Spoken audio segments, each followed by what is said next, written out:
Cette étude fait suite au texte tiré du Shiur de Rav Miller. Israël remarqua les enfants de Joseph et il dit « Qui sont ceux-là? Mi et les ». Israël remarqua donc les enfants de Joseph et il lui dit « Mais qui sont ceux-là » Joseph répondit à son père « Ce sont mes fils que Dieu m'a donnés dans ce pays. » Jacob reprit « Approche-les de moi.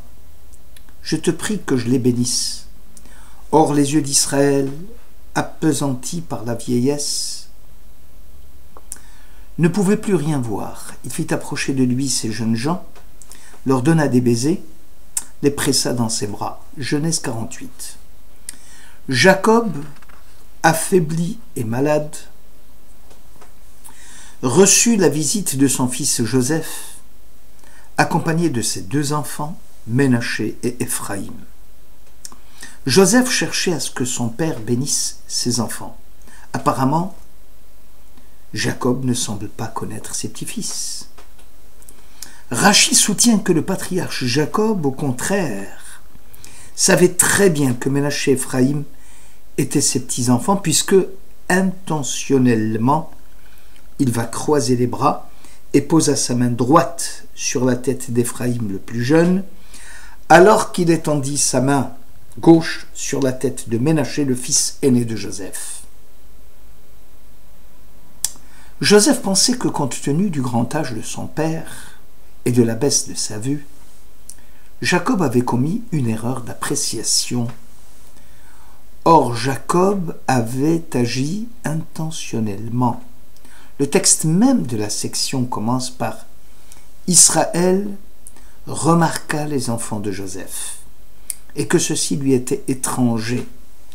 S'ils étaient étrangers, le texte l'aurait très certainement mentionné. Rachi écrit à propos du verset « Israël remarqua les enfants de Joseph » que Jacob voulut les bénir et que l'Esprit Saint l'avait abandonné, car parmi les descendants de Ménaché et d'Éphraïm figuraient trois rois impies comme Jéroboam, Yarovam, Achab, Ahab, issus de la tribu d'Éphraïm, et Yehon et Yehou, un autre roi pervers issu de la tribu de Ménaché. Jacob demanda alors Mi-Élé, d'où sont issus ces enfants qui ne méritent pas que je les bénisse?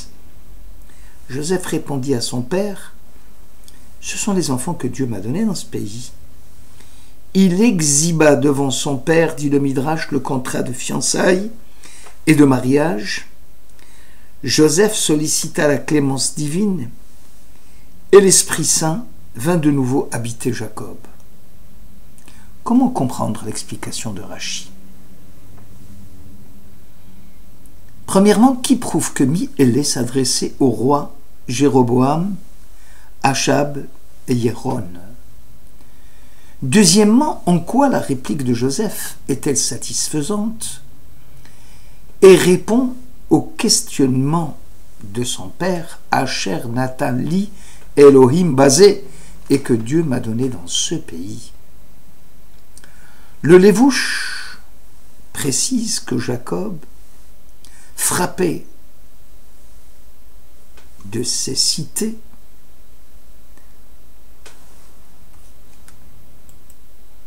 en réalité, Jacob avait des doutes quant au mariage de Joseph, car ce mariage, est-ce qu'il est conforme à la loi hébraïque? Et c'est peut-être aussi là la cause de l'absence de l'Esprit Saint au moment où il cherchait à bénir ses petits-fils. Joseph se hâta à tranquilliser son père en le rassurant que son épouse Asnath était la fille de Dina, elle-même fille de Jacob, et de ce fait les enfants issus de son union avec Asnath ne sont pas d'origine douteuse. Dès lors, une bénédiction de la part de Jacob ne pouvait que servir à les protéger, eux et leurs descendants, d'une faute grave à venir. L'allusion est directe à ces rois impies, à Jéroboam, Achab, Yehou, qui trouve son explication dans le péché même dont se sont rendus coupables ces trois rois impies. Jéroboam, nous dit le texte de la Bible, fils de Nabat, se dit en lui-même: la royauté pourrait revenir à la maison de David si ce peuple venait à monter à Jérusalem pour y offrir des sacrifices dans la maison de Dieu.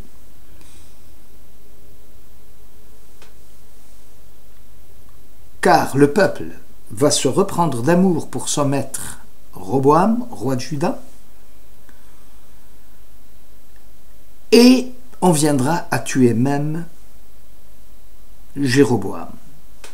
Après en avoir délibéré avec son conseil, le roi fit faire 2 veaux d'or et dit au peuple: voici tes dieux Israël, Elé, Elohecha, Israël. Donc dans le mi-Elé, Elé, qui sont ceux-là qui proclament sans vergogne: Elé, Elohecha, Israël, voici tes dieux Israël.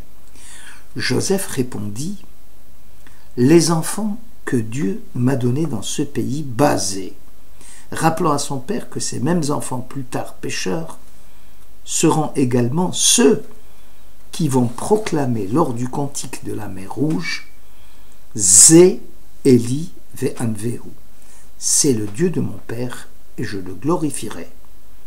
Alors Jacob rassuré dit à Joseph: approche-les de moi, je t'en prie, pour que je les bénisse. Nos sages font remarquer que la tribu divine Elohim est composée des mêmes lettres que Meler, qui sont ceux-là. Celui qui scrute le monde qui l'entoure tient pour sacré les puissances de la nature. Ô nature, combien nous te vénérons, même contre notre gré, disait Sénèque. La religion de la nature, le culte de la grandeur, du donné, a toujours eu ses défenseurs. Malgré l'injonction du Deutéronome, quand tu lèveras les yeux vers le ciel et que tu y verras les soleils, la lune et les étoiles, et toute l'armée des cieux, garde-toi de te laisser entraîner à te prosterner devant eux et à les servir. Deutéronome 4. Certains juifs, même au temps de l'exil de Babylone, tournaient leur visage vers l'est et rendaient un culte au soleil. La beauté de la nature peut devenir un risque pour notre conscience spirituelle. Quand j'ai regardé le soleil brillant et la lune s'avançant dans sa splendeur, mon cœur a-t-il été séduit en secret et ma bouche a-t-elle baisé ma main? Cela eût encore été une faute criminelle puisque j'aurais renié Dieu d'en haut. Job 31. L'homme de la Bible possède une conscience profonde de Dieu. Dieu est au-delà du donné. La nature n'est rien en comparaison du Créateur. L'homme et l'univers sont des créatures de Dieu, au même titre, et Dieu se tient derrière chaque phénomène. Les psaumes ne sont pas qu'un hymne de Dieu, mais plus que cela. En tout cas, ce n'est pas une ode au cosmos. Isaïe peut dire « Levez les regards vers les cieux et voyez qui les a appelés à l'existence. Mi bara ele, qui fait défiler le monde avec ses faits étranges et extraordinaires. L'être, l'univers, le temps que nous découvrons, l'essence du mystère. Nous rencontrons Dieu dans le grain de sable, dans l'atome, dans l'espace stellaire, dans chaque chose. Et chaque chose contient un grand secret. Et c'est la condition inévitable de tout être que d'être impliqué dans le mystère infini. Il fait des choses grandes, insondables, et des merveilles sans nombre. Job, chapitre 9. Ce qui est mystérieux pour nous prend tout son sens dans l'optique éternelle de Dieu. La nature est assujettie à sa volonté, et l'homme qui prend part à sa sagesse est appelé à vivre dans la responsabilité, à devenir le partenaire de Dieu dans la rédemption du monde. Dieu est un mystère, mais le mystère n'est pas Dieu. Dieu est la révélation des mystères, disait Daniel. Nos sages ont enseigné que le mensonge, sheker, est formé de 3 lettres qui se suivent dans l'alphabet hébraïque Shin Kuf Resh, alors que la vérité Emet fait appel à tout l'alphabet du Aleph en passant par le milieu Mem et en finissant par la lettre Tav. Ce qui signifie finalement que l'on ne peut comprendre le mystère de Dieu qui reste caché à l'homme pour toujours en nous réfugiant dans la nature. Saisir une partie du donné, c'est sûr de rater l'ultime. Dans le judaïsme, l'énigme de Dieu demeure insondable. C'est la gloire de Dieu de cacher les choses. L'homme possède le privilège d'explorer le monde, du temps et de l'espace dans sa totalité, du Aleph jusqu'au Tav. Mais il ne lui sert à rien d'explorer par-delà l'espace et le temps. La racine de la piété qui fut à l'origine de la conversion d'Abraham au monothéisme fut la conscience des miracles qui se réalisent chaque jour devant nous. Cette supposition est incompatible avec les systèmes dont la validité nous agrée, sans que nous puissions les soumettre à l'expérience scientifique. L'expérience du pain est intéressante. Prenons le pain. Il est le produit du climat, du sol, du travail du paysan, du meunier, du boulanger. Si nous cherchons à célébrer les forces ayant concouru à la production du pain, il nous faudrait louer le soleil, la pluie, la terre, l'intelligence humaine. Or, nous louons Dieu, c'est-à-dire que nous allons au-delà du miracle de la végétation.